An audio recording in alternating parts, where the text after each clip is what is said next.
In this episode, we'll learn about auto exposure bracketing. Adorama TV presents Exploring Photography with Mark Wallace, where you will learn innovative techniques on shooting a wide range of photography. Here's your host. Hi everybody, welcome to another episode of Exploring Photography right here on Adorama TV, brought to you by Adorama. It is the camera store that has everything for photographers. You can check them out at adorama.com.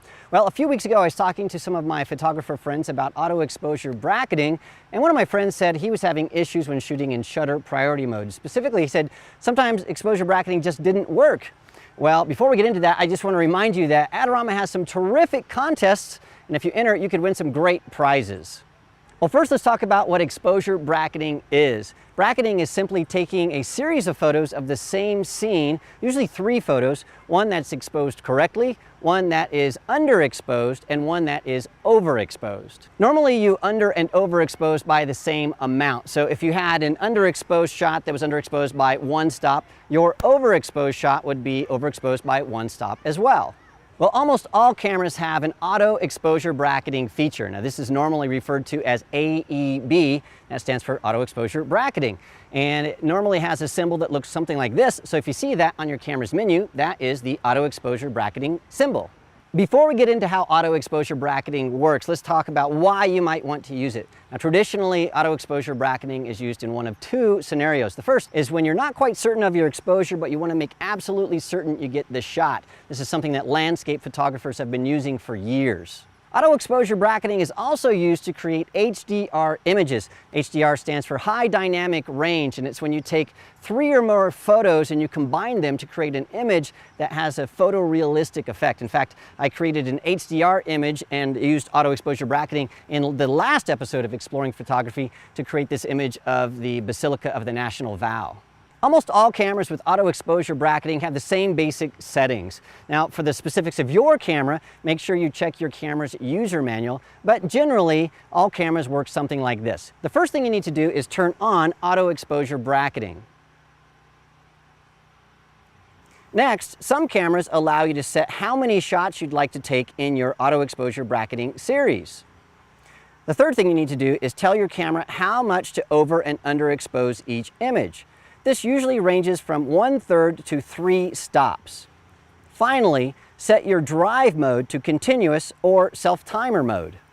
Once this is all set up, you just press the shutter release once to take all the shots in the series. Now, on some cameras, you can set the drive mode to single to allow you to take each of the shots individually using a separate shutter press for each of the shots.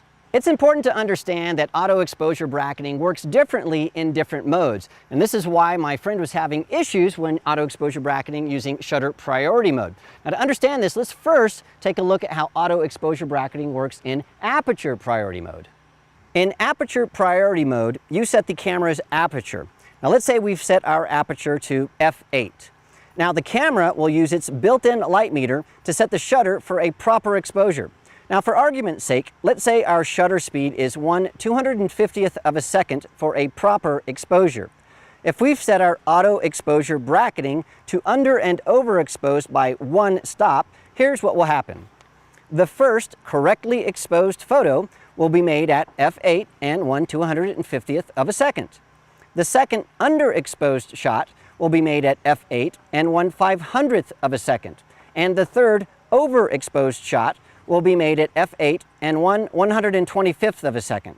Our aperture is staying the same, but our shutter is changing to create those under and overexposed images. Now, because our shutter can slow all the way down to 30 seconds and speed up to 4,000th of a second, and even on some cameras go all the way up to 8,000th of a second, we have a lot of latitude when we're exposure bracketing using aperture priority mode. Now, in shutter priority mode, the exact opposite is happening. Our shutter is staying the same, but our aperture is opening and closing to create the over and underexposed images, and this is where we can run into a lot of issues.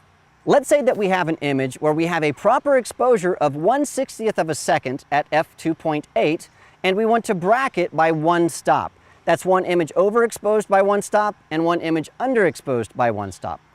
Let's also assume our lens has a maximum aperture opening of f2.8. Our first properly exposed image will be made at 1/60th of a second at f2.8. Our second underexposed image will be made at 1/60th of a second at f4. But we'll run into issues on our third overexposed image. To overexpose by a full stop, our aperture would need to open to f2, but our lens isn't able to do this. So we just end up with an additional properly exposed image shot at f2.8.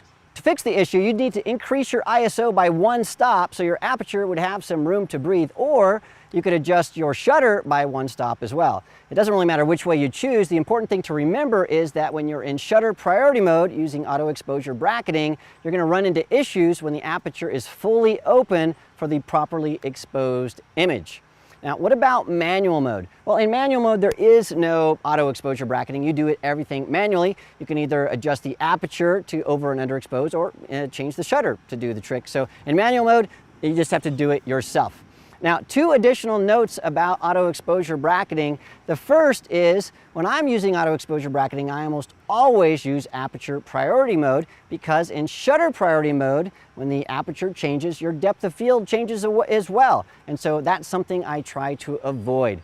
And the second thing is bracketing isn't just for exposure. You can also bracket your white balance, you can bracket your ISO, and you can even bracket your focus. In fact, these are topics that we'll cover in future episodes of Exploring Photography right here on Adorama TV. So don't forget to subscribe to Adorama TV so you don't miss a single episode. There's all kinds of stuff that I'm doing, but there's all kinds of contributors as well. And you can check out the Adorama Learning Center for all kinds of articles about the stuff that we're talking about today.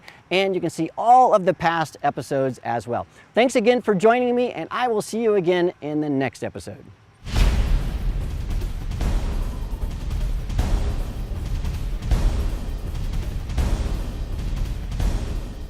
Do you want great looking prints at low cost? Be sure to visit our easy to use online printing service.